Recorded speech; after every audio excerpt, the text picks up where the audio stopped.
Good morning. మనము ఈరోజు స్థూల అర్థశాస్త్రము ప్రాముఖ్యత గురించి తెలుసుకుందాం. My name is doctor D. Yadappa, associate professor of economics, UG and PG counsellor of doctor BR Ambedkar open university.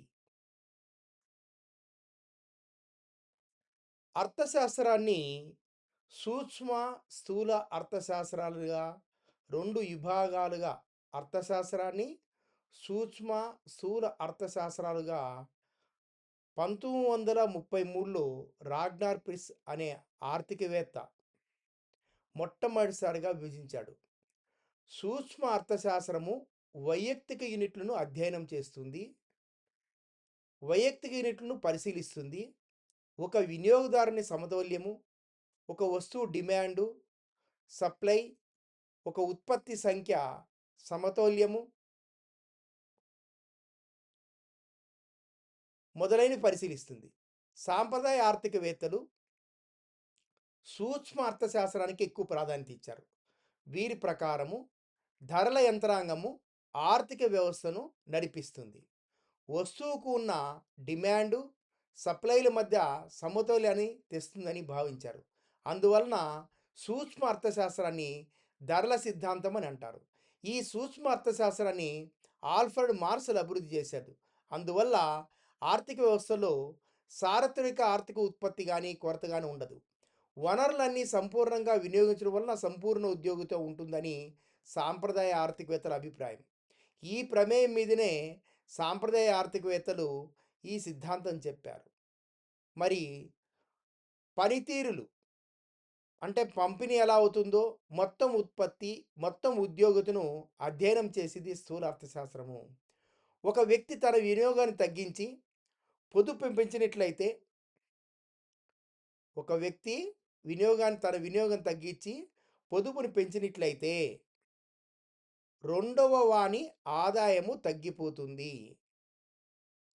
ఎందుకనగా ఇతని వ్యయమే రెండవ వారి ఆదాయంగా మారుతుంది. ఈ విధంగా జాతీయ స్థాయిలో వినియోగం తగ్గించినట్లయితే ఆర్థిక వ్యవస్థలో పొదుపులు తగ్గి లాభాలు రాక శ్రామికుల వేతనాలు తగ్గించి సమిష్టి డిమాండ్ తగ్గి ఉత్పత్తి తగ్గి నిరుద్యోగ సమస్య ఏర్పడుతుంది. దీన్నే స్థూల అర్థశాస్త్ర వైపరీత్యాలు కూడా అని అంటారు. ఇప్పుడు మనము ఈ స్థూల అర్థశాస్త్ర ప్రాధాన్యతకి ముఖ్య పరిణామాలను తెలుసుకున్నాం. 1929-30లో వచ్చిన ఆర్థిక మాంద్యం అనే సమస్యకి సాంప్రదాయ ఆర్థికవేత్తలు నమ్మిన ధరల సిద్ధాంతము, ధరల యంత్రాంగము, సూక్ష్మ అర్థశాస్త్రము ఆర్థిక వ్యవస్థను సర్దుబాటు చేసుకోలేకపోయింది.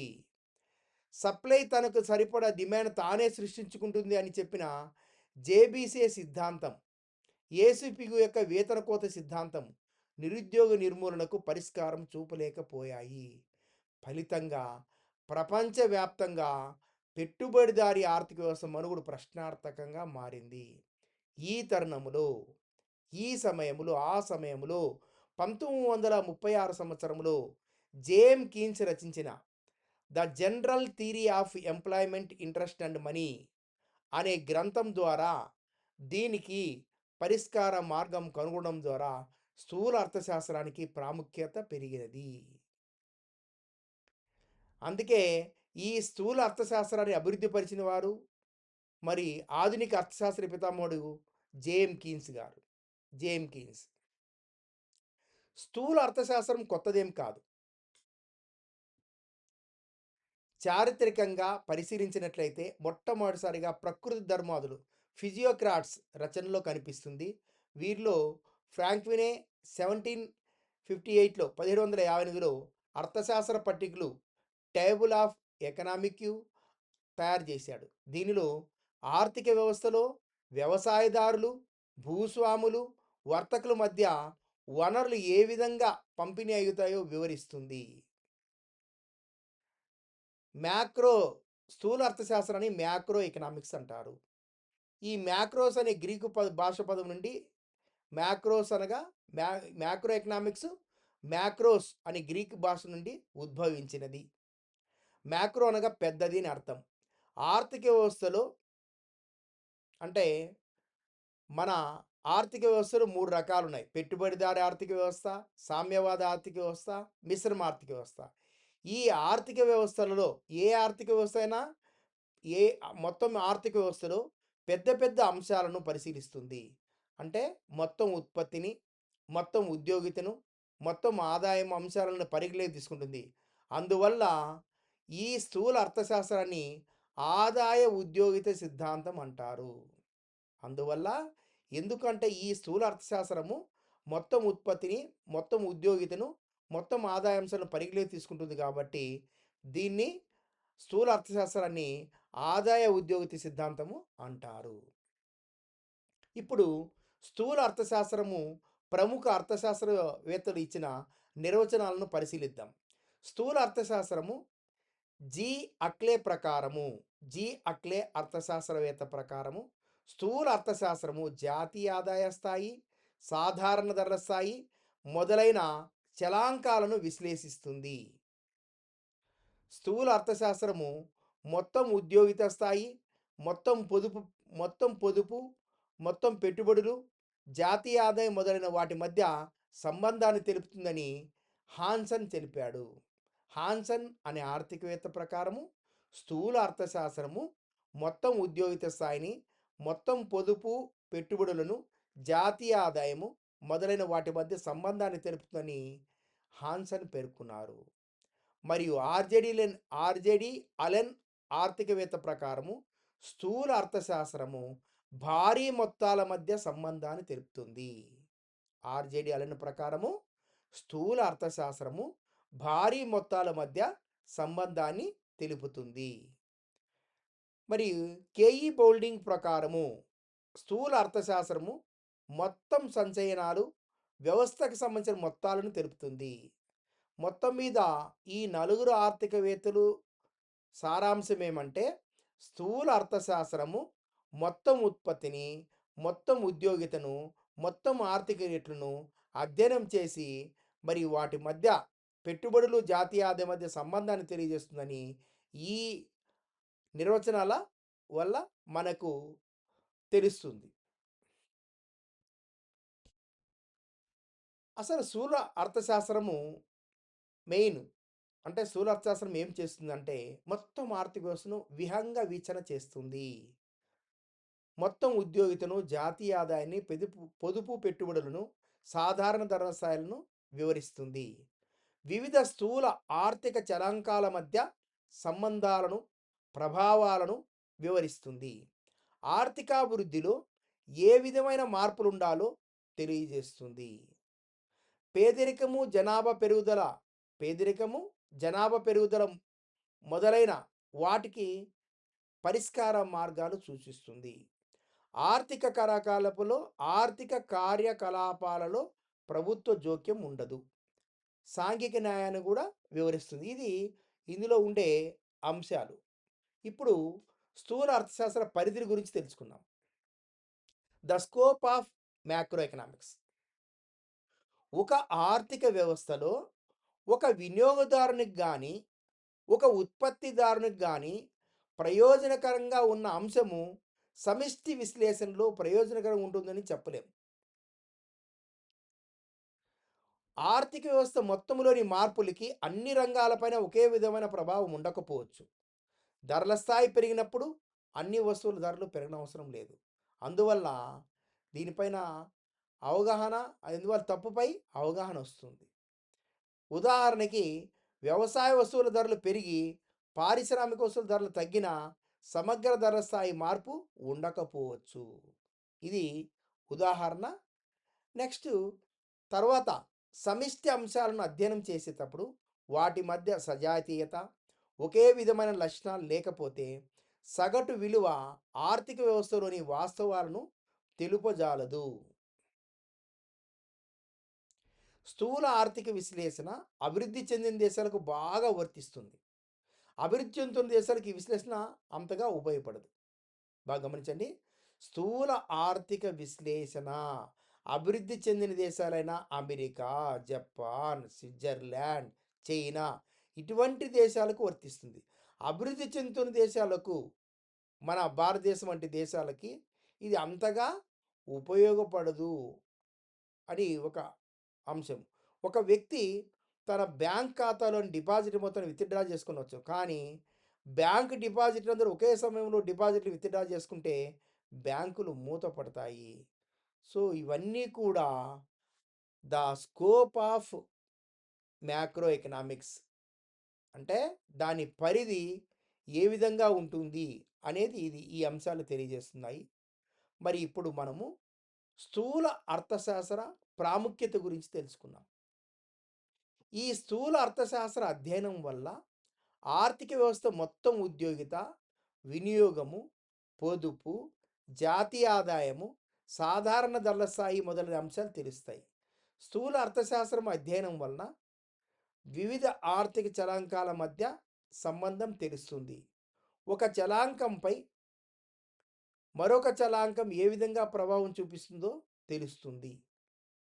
దేశంలో పేదరికము, అధిక జనాభా, అల్ప ఉత్పాదకత, ఆహార భద్రత మొదలైన వాటికి పరిష్కార మార్గాలను చూపడానికి స్థూల అర్థశాస్త్ర అధ్యయనము ఎంతగానో దోహదపడుతుంది. స్థూల అర్థశాస్త్రం వలన ఆర్థిక వ్యవస్థలో ప్రభుత్వ జోక్యం యొక్క ఆవశ్యకత తెలుస్తుంది. స్థూల ఆర్థిక విశ్లేషణలో ఆదాయ సిద్ధాంతము, ఉద్యోగిత సిద్ధాంతము, ధరల సిద్ధాంతము, ద్రవ్యరాశి సిద్ధాంతము, వ్యాపార చక్రాలు, వడ్డీ సిద్ధాంతాలు వచ్చే మార్పుల వల్ల ఆర్థిక వ్యవస్థ ఎలా మార్పు తీసుకొని రావాలనో వివరిస్తుంది. బౌల్డింగ్ అభిప్రాయం ప్రకారము సూక్ష్మ అర్థశాస్త్రము అడవిలో ఒక్కొక్క చెట్టును విశ్లేషిస్తే స్థూల అర్థశాస్త్రము అడవిలోని చెట్లన్నిటిని విశ్లేషిస్తుంది. అందువల్ల ఆర్థిక వ్యవస్థలోని సమస్త చలాంకమును తెలుసుకొనవచ్చును. ఇంకా మన స్థూల అర్థశాస్త్రం ద్రవ్యోల్బణము మరియు ద్రవ్య సంకోచాల ప్రభావాలను విశ్లేషించడానికి మరియు అర్థం చేసుకోవడానికి స్థూల ఆర్థిక విధానం అత్యంత ప్రాముఖ్యతను కలిగి ఉంది. ద్రవ్యోల్బణము సమాజానికి హానికరము అని కీన్స్ భావిస్తారు. మరియు ద్రవ్యోల్బణం నియంత్రించడానికి సమర్థవంతమైన చర్యలు తీసుకోవడానికి స్థూల అర్థశాస్త్రము ఉపయోగపడుతుంది. అంటే ఆర్థిక వ్యవస్థలో ధరల నియంత్రణకి ద్రవ్యోల్బణం అంటే ధరల నియంత్రణ చేయాలి. అటువంటి నియంత్రణలో ఈ స్థూల అర్థశాస్త్రము ఎంతగానో సహాయపడుతుంది. ఆధునిక ప్రభుత్వాలు పూర్తి ఉపాధిని ప్రోత్సహించడానికి మరియు కొనసాగించడానికి ఆసక్తి చూపుతాయి. పూర్తి ఉపాధి నిర్ధారించే అంశాలైన పొదుపు, ఆదాయము, వినియోగము అన్నీ స్థూల అర్థశాస్త్రంలోని ముఖ్యమైన భావనలు. స్థూల అర్థశాస్త్రము జాతీయ ఆదాయ అధ్యయనం యొక్క ప్రాముఖ్యతను ముందుకు తెచ్చింది. ఇది ఇంతకుముందు వెనుకబడిపోయింది. ప్రపంచంలోని వివిధ దేశాల జీవన ప్రమాణాల గురించి, జాతీయ అధ్యయనం గురించి ఈ స్థూల అర్థశాస్త్రము చాలా చక్కగా ఉపయోగపడుతుంది. ఏ ఆర్థిక వ్యవస్థలో జాతీయ ఆదాయం ఎలా ఉంది? ఏ ఆర్థిక వ్యవస్థలో ఇక్కడ దాని ధోరణులు ఎలా ఉన్నాయి? తలసరి ఆదాయ ధోరణులు గాని, అంటే ఇక్కడ జీవన ప్రమాణాలు, జాతీయ ఆదాయ ధోరణులను అధ్యయనించడంలో స్థూల అర్థశాస్త్రము తోడ్పాటును అందిస్తుంది. స్థూల అర్థశాస్త్ర అధ్యయనము ఒక ఆర్థిక వ్యవస్థలోని సంపదలో ఉన్న స్పష్టమైన అసమానతను వెల్లడించడమే కాకుండా జీవన ప్రమాణాలలో ఉన్న వ్యత్యాసాలను కూడా చూపించింది. అందువల్ల వివిధ దేశాలు ఆర్థిక సంక్షేమాన్ని ప్రోత్సహించడానికి ముఖ్యమైన చర్యలు తీసుకుంటున్నాయి.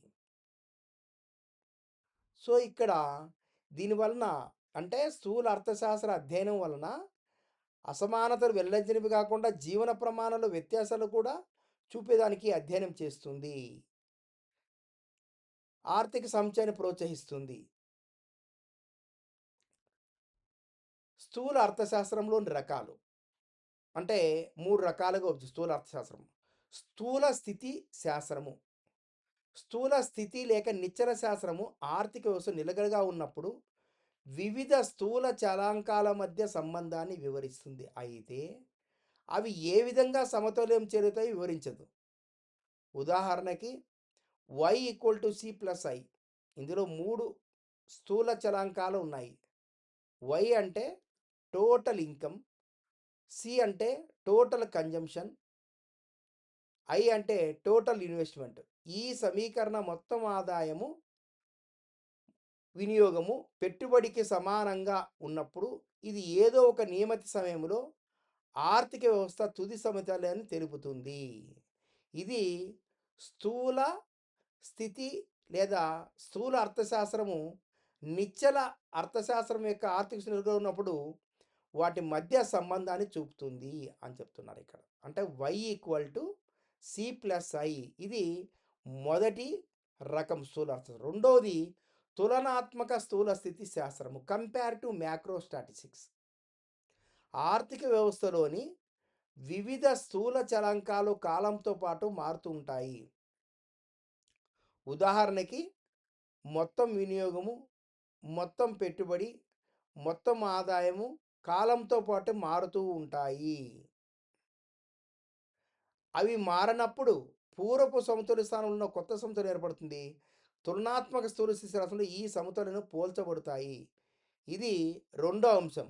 అంటే అర్థశాస్త్రము తులనాత్మక స్థూల స్థితి శాస్త్రంగా ఉంటుంది. ఎందుకు అలా ఉంటుంది అంటే వివిధ మారుతుంటాయి. అన్ని పెట్టుబడులు, ఆదాయాలన్నీ మారుతుంటాయి. కానీ అవి మారినప్పుడు పూర్వం సమతుల్య స్థాయిలో ఉన్న కొత్త సమతుల్యం ఏర్పడుతుంది. సో, తులనాత్మక స్థూల స్థితి శాస్త్రంలో ఈ సమతుల్యాలు పోల్చబడతాయి.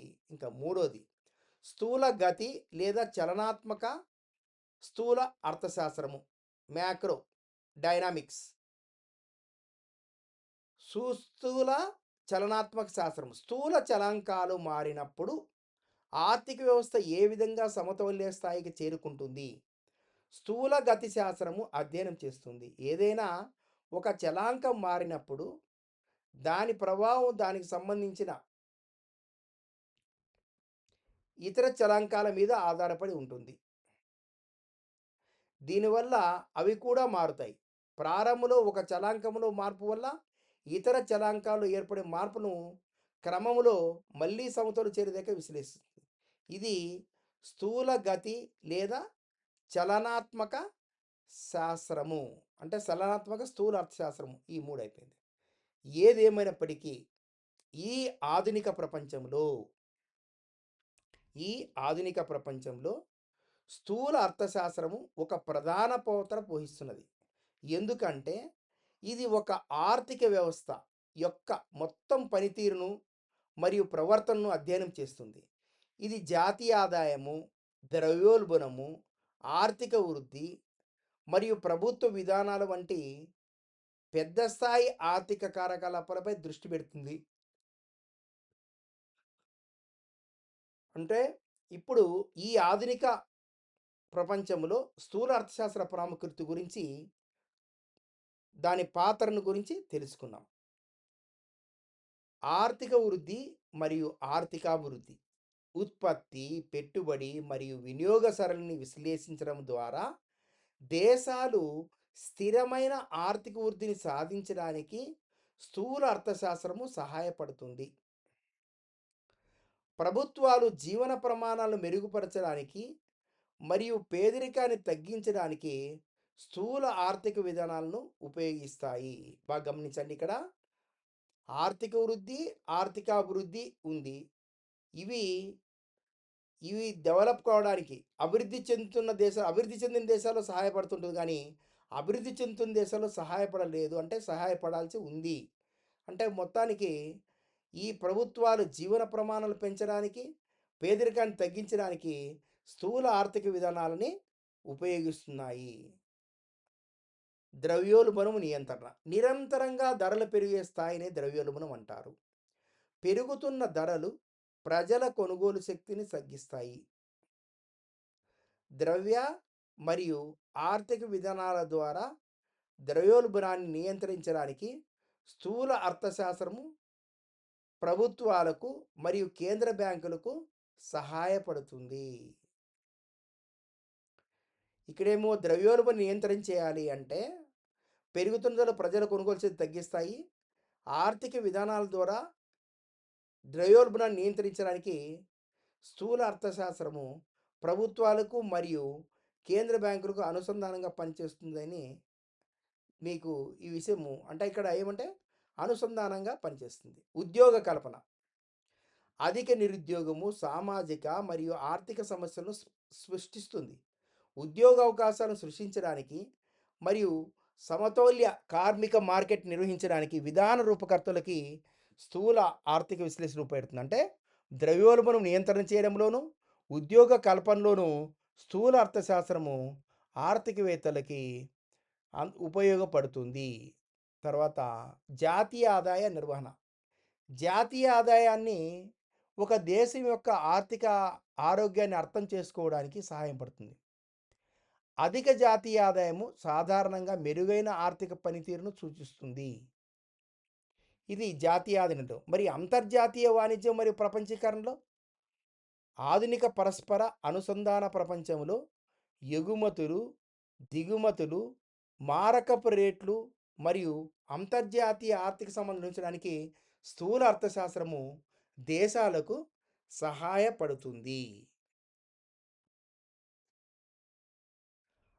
ఆర్థిక స్థిరత్వము ఎకనామిక్ స్టెబిలిటీ మాంద్యాలు మరియు సంక్షోభాలు వంటి ఆర్థిక హెచ్చుతగ్గులను తగ్గించడంలో స్థూల అర్థశాస్త్రము సహాయపడుతుంది. ప్రభుత్వాలు మార్కెట్ను స్థిరీకరించడానికి మరియు విశ్వాసాన్ని నిలబెట్టడానికి ఆర్థిక విధానాలు ఉపయోగిస్తాయి. ఏది స్థూల అర్థశాస్త్రం ఆర్థిక విధానం ఉపయోగిస్తుంది. అంటే ఎకనామిక్ స్టెబిలిటీ రావాలి అంటే మాంద్యాలు మరియు సంక్షోభాల వంటి ఆర్థిక హెచ్చుతగ్గులను తగ్గించడంలో స్థూల అర్థశాస్త్రం సహాయపడుతుంది.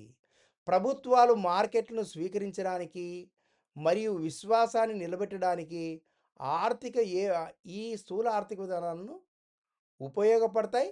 మరి ఆచరణలు చేస్తే ఆర్థిక స్థిరత్వము లభిస్తుంది. విధాన రూపకల్పన. ప్రభుత్వాలు మరియు కేంద్ర బ్యాంకులు బడ్జెట్లు, పన్నుల విధానాలు, వడ్డీ రేటు నిర్ణయాలు మరియు అభివృద్ధి కార్యక్రమాలను రూపొందించడానికి స్థూల అర్థశాస్త్రము కొన్ని సిద్ధాంతాలపైన ఆధారపడి ఉంటుంది. జీవన ప్రమాణాల పెరుగుదల, వృద్ధి, ఉపాధి మరియు ధరల స్థిరత్వాన్ని ప్రోత్సహించడం ద్వారా స్థూల అర్థశాస్త్రము మెరుగైన ఆరోగ్య సంరక్షణ, విద్య మరియు మొత్తము జీవన నాణ్యతకి దోహదపడుతుంది. ఈ విధంగా స్థూల అర్థశాస్త్ర ప్రాముఖ్యత ఆర్థిక స్థిరత్వం సాధించడంలో, విధాన రూపకల్పన చేయడంలో, జీవన ప్రమాణాల మెరుగుదలలో. తర్వాత ఆర్థిక సంక్షోభాలు ఎలా ఎదుర్కొంటుంది అంటే ప్రపంచ ఆర్థిక సంక్షోభము రెడ్ సబ్ప్రైమ్ క్రైసిస్ 2008 లేదా కోవిడ్-19 2019 మహమ్మారులు వంటి సంక్షోభాల సమయంలో ఆర్థిక వ్యవస్థను పునరుద్ధరించడానికి మరియు వ్యాపారాలకి పౌరులకి మద్దతు ఇవ్వడానికి ఈ స్థూల అర్థశాస్త్రము వ్యూహాలను అందిస్తుంది. దాన్నే ఆర్థిక సంక్షోభాన్ని ఎదుర్కోవడం నేర్పిస్తుంది. నెక్స్ట్ వనరుల కేటాయింపు. ఇది జాతీయ స్థాయిలో వనరులను సమర్థవంతంగా ఉపయోగించడంలో సహాయపడుతుంది. ఆర్థిక వ్యవస్థలోని వివిధ రంగాల మధ్య సమతౌల్య అభివృద్ధిని నిర్ధారిస్తుంది. అంటే ఆర్థిక సంక్షోభాలు ఎదుర్కొంటుంది, వనరులు కూడా కేటాయిస్తుంది అన్నమాట. మొత్తం మీద స్థూల అర్థశాస్త్రము ఈ స్థూల అర్థశాస్త్రాన్ని జాన్ మెనార్డ్, జేఎం కీన్స్ అభివృద్ధి పరిచారు. ఈ స్థూల అర్థశాస్త్రం అనేది ఆధునిక ప్రపంచంలో ఈ స్థూల అర్థశాస్త్రం అధ్యయనం చాలా అవసరం. ఎందుకంటే ఇది ప్రభుత్వాలు, వ్యాపారాలు మరియు అంతర్జాతీయ సంస్థలకి ఆర్థిక స్థిరత్వాన్ని కాపాడుకోవడంలో, వృద్ధిని ప్రోత్సహించడంలో మరియు సమాజ సంక్షేమాన్ని మెరుగుపరచడంలో మార్గనిర్దేశనము చేస్తుంది. అంటే మొత్తం మీద స్థూల అర్థశాస్త్రాన్ని ఎప్పుడు 1929లో ఏర్పడిన ఆర్థిక మాంద్యం తర్వాత సాంప్రదాయ ఆర్థికవేత్తలిచ్చిన ఏ నిర్వచనాలకు గాని, మానవ నిర్మిత కృత్రిమ బాటకం కావచ్చు. ఇంకో అంశం అంటే ఇక్కడ సూక్ష్మ అర్థశాస్త్రంలో కాకుండా మనకి విశాలంగా ప్రపంచవ్యాప్తంగా, దేశవ్యాప్తంగా ఆధునిక ప్రపంచంలో స్థూలార్థం చాలా అవసరము. ఎందుకంటే ప్రభుత్వాలు, వ్యాపారాలు మరియు అంతర్జాతీయ సంస్థలకు ఆర్థిక స్థిరత్వాన్ని కాపాడుకోవడంలో